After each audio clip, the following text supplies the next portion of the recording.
शिवसेना शिंदे गटाचे आमदार संजय गायकवाड व भारतीय जनता पक्षाचे खासदार अनिल बोंडे यांनी काँग्रेसचे नेते राहुल गांधी यांचे जीभ छाटण्याची व जिभेला चटके देण्याचे असे आक्षेपार्ह वक्तव्य केल्याने त्यांचा निषेध चोपडा शहर व तालुका काँग्रेसच्या वतीने करण्यात आला। शहर पोलीस स्टेशनच्या आवारात आमदार संजय गायकवाड व खासदार अनिल बोंडे यांच्या विरुद्ध घोषणा देण्यात आल्या। आमदार संजय गायकवाड व खासदार अनिल बोंडे यांच्यावर गुन्हा दाखल करून त्यांना अटक करण्यात यावी असे घोषणा देण्यात आले। तसेच राहुल गांधी तुम आगे बढ़ो हम तुम्हारे साथ है अशा देखील घोषणा देण्यात आल्या।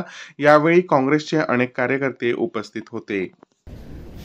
लोकसभेतील विरोधी पक्षनेते आणि आमच्या सर्वांचे नेते राहुलजी गांधी यांच्या संदर्भामध्ये बुलढाण्याचे आमदार संजय गायकवाड यांनी अतिशय आक्षेपार्ह आणि स्फोटक असं वक्तव्य केलेलं आहे। राहुल गांधींची जीभ कापून जो आणेल त्याला 11 लाख रुपये देऊ असं जे वक्तव्य केलं आहे त्याचा निषेध करण्यासाठी आज आम्ही चोपडा शहर पोलीस स्टेशनला चोपडा तालुका व शहर काँग्रेसचे सगळे पदाधिकारी कार्यकर्ते जमलेलो आहोत। खरं म्हणजे पाहता महाराष्ट्रातलं वातावरण यापूर्वी खूप चांगलं होतं।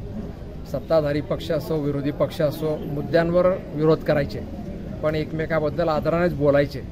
गेल्या 5-10 वर्षामध्ये महाराष्ट्रातलं वातावरण अतिशय खालच्या पातळीला गेलेलं आहे।